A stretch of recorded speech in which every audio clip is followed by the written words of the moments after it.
Welcome to part 3 of our microtheory math review. So this one should be the shortest of all the videos in the sense that all we're going to do really is just apply the idea of the derivative to a couple examples and learn some basic rules of the derivative. So that's what we're going to do here. Oh, come on, buddy. Come on, PowerPoint. Okay, yeah, anyway, it looks like a cat is scratching my screen. Let's do that. Okay, good. So essentially, we're going to go through some examples of the derivative, and then we'll go through some simple rules. Now, before we get started, I'm going to go through this and derive it using the formula for the derivative. So I'm basically going to start from scratch and derive a lot of things. Now, those of you that know calculus or have seen the derivative before will know there's some short rules, and that's what I'm going to get to at the end. But I want to kind of go through to see how, so you can see how those rules are derived. So we're going to do some examples, and then we'll come to the simple rules of the derivative. Again, in this course, when we use the derivative, we're not going to do crazy stuff with the derivative. We're just going to kind of do basic derivatives, and so that's why we're going to learn about 4 simple rules, and that's basically all we will really need. Okay. All right. So let's do a simple example. All right. So we have our function. We have the definition of the derivative, and let's just check ourselves with a simple function. All right. So we know this is the function of a line, y equals 3x plus 2, and we know the slope of this line always at every point is 3. M equals 3, right? We know the y-intercept is 2, okay? So, using the definition of the derivative, let's see if we get a slope of 3, okay? So, let's start with this. Remember, when we talk about the derivative, we either call it f prime of x or dy dx. And since this function is y equals 3x plus 2, we'll write it as dy dx, all right? So, dy dx, let's start with the definition. We know it's the limit as delta x approaches 0 of f of x plus delta x minus f of x all over delta x. Okay, now this is just the basic definition, and we'll go from there. So, to solve this, what we need is, well, we need 2 things. One, what is f of x plus delta x? And the second thing we need is, what is f of x? Okay, well, our function is here. Right? This is our function. So this is, remember, y is just kind of the same as f of x. So if we're going to plug this stuff here into our function, we do just that, okay? So this is going to be 3 times, right? Again, we're just plugging this stuff here into this function here for x, right? That's all the function is. You got an input and an output. Our output is f of x, and our input here is x plus delta x, okay? So let's plug it in. 3 times x plus delta x plus 2, okay? Now f of x, that's easy. Just 3x plus 2, right? We take x, we put it in the function for x, and wow, we still have 3x plus 2. Okay, so we're getting close, so let's just simplify this one more step. This is going to be 3x plus 3 delta x plus 2. All right, so it multiplied the 3 into there, and this is what this simplifies to. Okay, so now I have all the pieces to put this together, okay? So dy dx is the limit delta x approaches 0 of f of x plus delta x. Well, that's just this right here. So it's going to be 3x plus 3 delta x plus 2. Now I'm going to subtract minus f of x. So I'm going to subtract 3x minus 2, okay? And then this is all over delta x, okay? All right, so let's simplify this.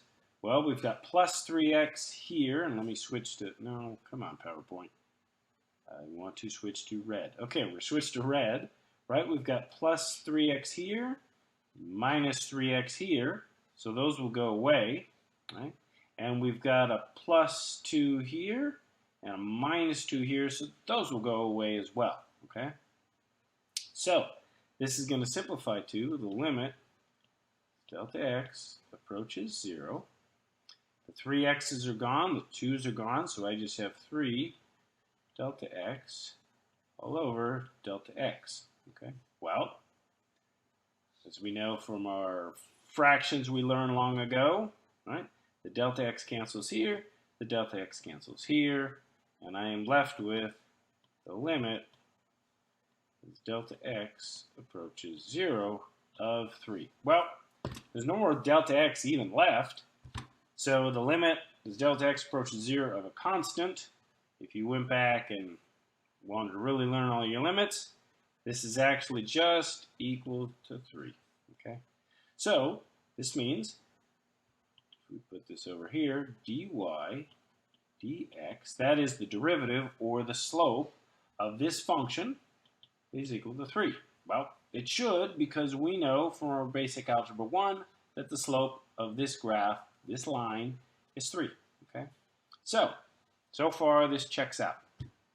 All right, let's do something that's a little harder than just a simple line, okay? We're going to do a nonlinear function next, okay? So let's go back to our simple function y equals x squared, okay? So let's find the derivative of this, okay? Well, we know, got to find our first two things. We got to, 1, what is f of x plus delta x? And 2, what is f of x? Okay. Well, this means we just take x plus delta x and we put it in for x squared. So this is going to equal to x plus delta x squared. Okay. Well, let's simplify this. If you remember your FOIL method, right, you'd get x squared, okay, and then you would get, you should have plus 2x delta x plus delta x squared, okay? So that's what that should simplify to. Okay, and that's great. I just had a motorcycle drive out next to my house. That's nice. All right. And we know f of x is just equal to x squared. Okay, so let's go ahead and solve this one. dy dx is equal to the limit delta x approaches 0, okay, of, remember our top part here, we have f of x plus delta x minus f of x divided by delta x. Okay, now let's put in our pieces. The limit delta x approaches 0. Okay, so we have f of x plus delta x is just this part here. So we're going to have x squared plus 2x delta x plus delta x squared. Okay. Then we have minus f of x, which is this part, minus x squared, all divided by delta x. Okay. All right, let's simplify this. Well, again, we have a plus x squared here and a minus x squared there, so those go away, okay? And so let's simplify this. So what we're left with is limit, the limit is delta x approaches 0 of 2x delta x plus delta x squared all divided by delta x, okay? All right, now we remember our fractions again. Okay, we have a common term on both top and the bottom. We have a delta x here, we have a delta x there, and we have two delta x's here on the right. So that means this little exponent goes away now. Okay, so this simplifies to the limit delta x approaches 0, 2x plus delta x. Okay, that's what it simplifies to. Now, one of the things to be careful of is when you're evaluating limits, you always generally wait until the end of the problem to evaluate your limit, right? And the way to think about this is, suppose we went back here to the beginning at this step here, and we said, look, let's evaluate this limit. Let's set delta x equal to 0. Well, you'd have some problems because delta x would be on the bottom of a fraction. So if you end up doing that, then pretty much all derivatives are going to become positive infinity. And we know that's not the case, okay? So you basically wait until you simplify your expression down so that now delta x is no longer on the bottom of a fraction. We're not going to have something that's undefined or null, right? So now we can evaluate this limit, which is the limit as delta x approaches 0 of 2x plus delta x. Well, what that means is that if we let this delta x right here, whoops, let me switch to red. If we let that approach 0, it goes to 0, which means we're just left with this, okay? So, if we bring this over here, right, and we evaluate this, right, so the limit dy dx, let me just write this over again, is the limit delta x approaches 0 of 2x plus delta x, okay? So now what we just did is we're going to say, look, let's evaluate this part here and evaluate it on our expression here, okay? Well, there's no delta x in 2x, right? And then we're essentially going to let this delta x go to 0, okay? So that means what we're going to left with, what we'll be left with is just 2x. dy dx is equal to 2x, okay? So the derivative of this function, which is a parabola, is just 2 times our x variable, okay? So let's see if kind of in the math world if this makes sense. All right, what we just derived is that the derivative, right, f prime of x is the same thing as dy dx, okay? We've just derived that the derivative is 2x. What this means is this is a function that gives us the slope at any x, okay? All right, so let's let x equal to 1. Whoa, why are you zooming in? F prime of 1 is equal to 2 times 1, okay? This means the slope of this parabola at x equals 1 must be equal to 2, okay? So, let's think about this. If we go over 1, let's say here, right? And we go up here to this point here. What it's saying is that the slope of this tangent line, which is going to be about right there, okay? The slope of this line, m equals 2. And that makes sense if you kind of look at the graph there. You go up 2 and you go over 1, right? Same thing, if we did say f prime, like say the slope of f prime of 2, what's the slope when x equals 2? Well, it's going to be 2 times 2 is equal to 4. So if we go over one more, say up here, we hit this point right here, right? The line is even steeper.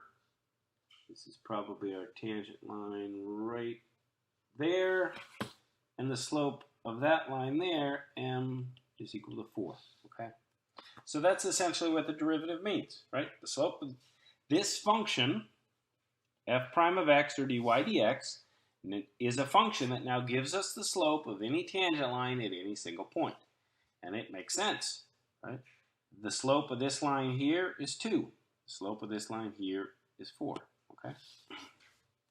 All right, now let's do, let's go and do a little more complex example. So I'm going to swap over here. All right, what if the derivative, if we want the derivative of the function y equals the square root of x, right? We already know what that graph looks like. Remember, that's that parabola that you only get half of that goes to the right, okay? So let's now use our rules of the derivative to essentially derive this. Now, this one's a little longer, which is why I switched to this other program to do it, okay? So, again, what we need f of x plus delta x, and we need f of x, okay? Well, f of x plus delta x is just this function here, evaluated it, take this stuff inside here, and just plug it into that function, okay? So, this is going to be the square root of x plus delta x, okay? And this program doesn't work very well, but welcome to iPad world. No, it did not mean to make a frowny face, just meant to try to draw a stinking equal sign. There we go. Now, f of x is just square root of x, okay. We have random marks, that's good. All right, so now let's start with the definition of the derivative. dy dx equal the limit as delta x approaches 0 of f of x plus delta x minus f of x all over delta x, okay? All right, so let's plug these in. The limit as delta x approaches 0, f of x plus delta x is this right here, okay? So we're going to have the square root of x plus delta x, right? And then minus square root of x all over delta x. Now, some of you might be looking at this thinking, all right, time to throw up our hands. But no, we don't throw up our hands yet, right? If you remember from your Algebra I or Algebra II days, if you ever have a fraction here that you want to simplify, or actually if you have an expression that you want to simplify that has 2 square roots in it, you can always multiply by what's called its conjugate. So its conjugate is the square root of x plus delta x plus square root of x. But we've got to multiply both top and bottom by it, right? It's just like multiplying by 1. So the bottom now, we're going to have square root of x plus delta x plus the square root of x. Okay, now let me just mention something for those of you that are maybe a little bit confused, right? All we're doing here is multiplying by 1, right? We have the same thing on the top and bottom, which means it simplifies to 1. So our original expression is not going to change numerically, okay?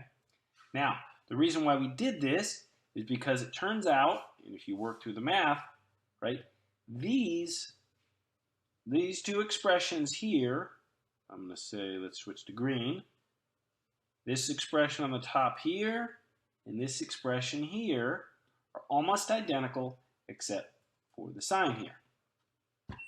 Now, if you remember your rules way back when, by having opposite signs, it means this will simplify, okay?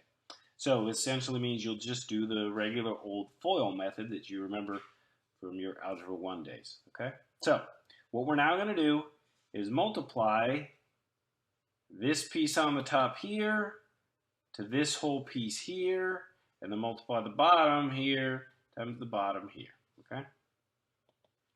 So this is the limit. Delta x approaches 0.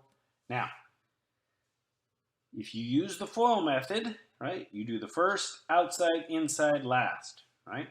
So if we multiply our first term, square root of x plus delta x, times the square root of x plus delta x, right? Those are two expressions that are both square rooted. We multiply them together, the square root goes away. So we just have x plus delta x, okay? Now, the whole point of multiplying by the conjugate is that the middle terms of our FOIL method, so the O and the I, cancel out. You can actually work through it, but you'll see they actually cancel out, which means all you have left to do is multiply the last two terms here and here. So the square root of x times the square root of x is just x, okay? But it's going to be minus x. But now on the bottom, we got all kinds of nasty stuff.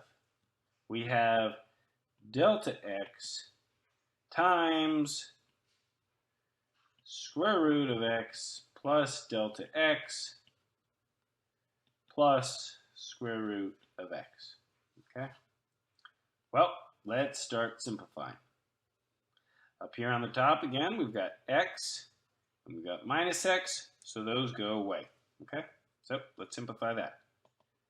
So the limit is delta x approaches 0 of delta x all over delta x times the square root of x plus delta x plus the square root of x.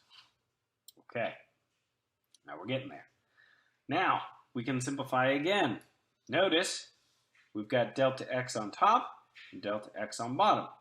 Those go away, they cancel, okay, which means we are left with our expression here, which is the limit delta x approaches 0 of 1 divided by square root of x plus delta x plus square root of x.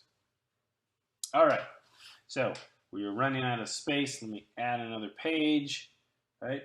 And let's write this up here, okay? So right now we have the limit, or I should say, let's erase that. Let's do this. dy dx is equal to the limit, delta x approaches 0, of 1 all over the square root of x plus delta x plus the square root of x, okay? So that's what we had, right? That's what we had here at the bottom on this page, and I'm just rewriting it over here, okay? All right, so now let's evaluate this limit, okay? What we're going to do now is say, all right, we're going to evaluate this limit here, which means we're going to let delta x become 0, okay? So dy dx is equal to, well, 1 is still just 1, right? But now if we let delta x here approach 0, we're just left with the square root of x.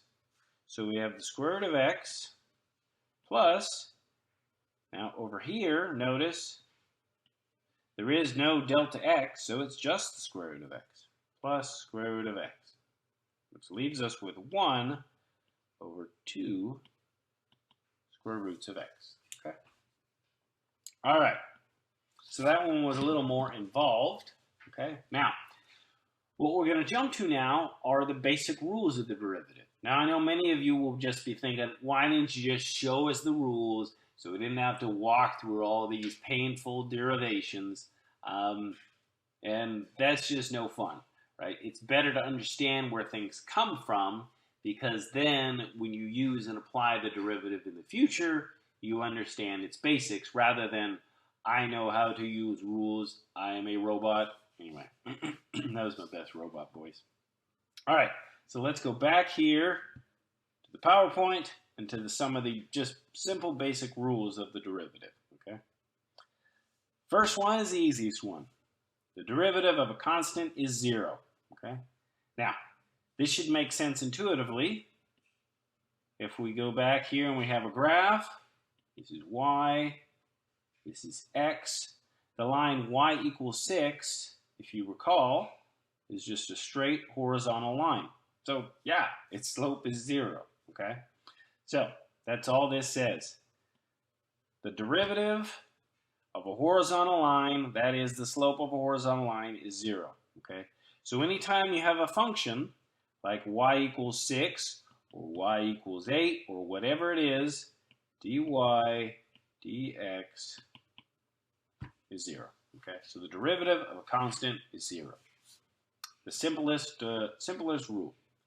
Next is the power rule. This is probably the most useful rule when you're using the derivative. Okay. Now what this says is if you have some function that has an exponent in it, the way to take the derivative of that exponent is you essentially take n, you bring it down, right? And you multiply it by your x, and then you subtract 1 from that exponent. Okay, this is called the power rule, right? You basically take your exponent down, you multiply it, and then you subtract 1 from the exponent. So, let me explain what this means. So, if we're going to evaluate or take the derivative of this function here, well, dy dx, okay, if we're going to use this power rule, says we take n down. We take the exponent down, so we're going to have 2 times x.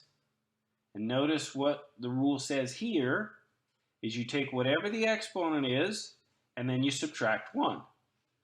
Okay? So that means we're going to have 2, which is what our exponent was originally here.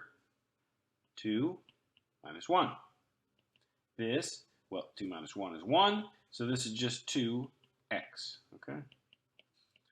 Now, we know this is the case because we already derived it the long way, which is probably why those of you that have seen the derivative were probably wondering why I was deriving that the long way earlier. It was just to show you where everything comes from. Okay. So, again, that matches. So this is the application of the power rule. Okay. So let's do another example here. Let's do this one. Y equals x cubed. Okay, so dy dx says that I take the 3, I bring it down, 3 times x, and then I take the exponent, which is 3 minus 1. So this is equal to 3 times x squared. Okay, so that's the power rule. It's really handy. You use it quite a bit. Okay, but basically that's what it means. Right? The power rule says you take this exponent, this exponent here, you bring it down, right? To do the derivative, you bring the exponent down, and then you essentially decrement it by 1. Okay. All right. So let's move on to basically the constant multiple rule. This one's pretty easy, and essentially all it says is that if there's some constant number multiplied by a function, you can essentially just bring it out of the derivative, which is essentially what this says here. If you have some constant in here, c, right, you can essentially bring it outside the derivative and then take the derivative. Okay?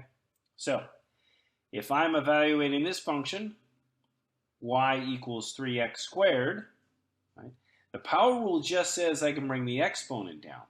But the constant multiple rule says, what I can do when I'm doing dy dx is I can take this 3 here, it's a constant, right? And it's not going to affect my derivative. So I bring it outside, and I just put it there. And I say it's going to be 3 times whatever the derivative of this thing here is, okay?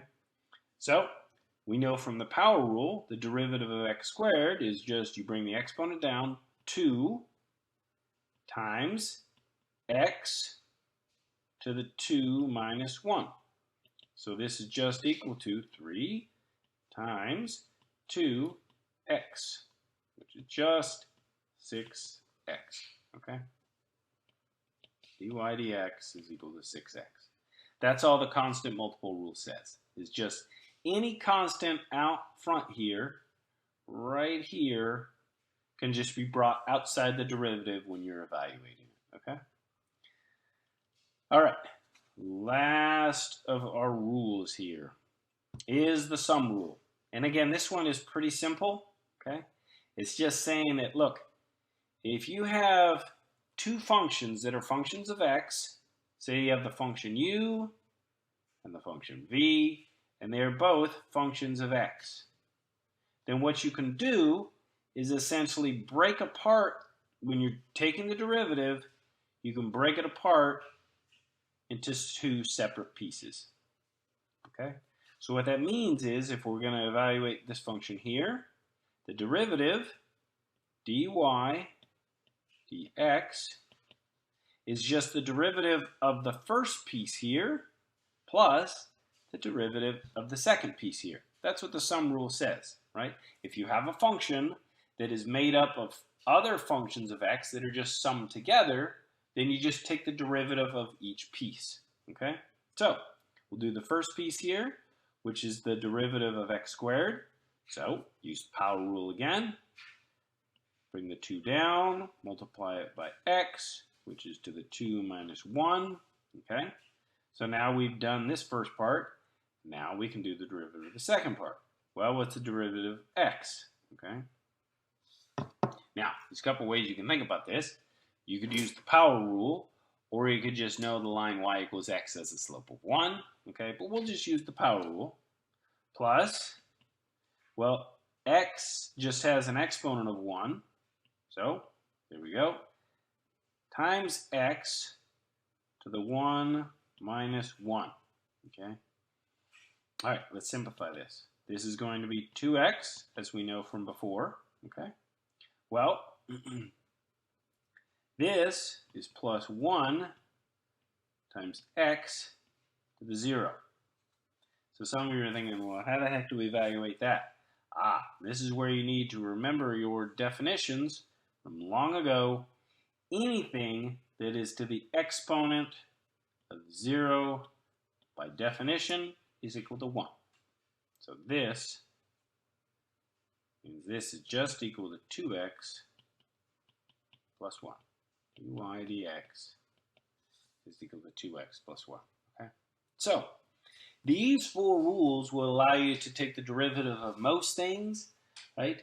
Probably the next rule that would be the most important rule would be what's called the chain rule, which is how you essentially take the derivative of functions that are functions of another function, or if you have functions that are multiplied by another function. But we won't really need to do a ton of that, so we'll just kind of stick with some of these basic rules, okay? All right, and that is our math review. So we went from the basics of kind of Algebra 1 all the way through kind of working our way up to the idea of the derivative. The derivative is just a function that gives you the slope of any other function at some particular point, okay? And so we derived how to do that, right? And then we essentially ended with some simple rules that allow us to find derivatives very easily and very quickly. And that's it. That's the end of the math review.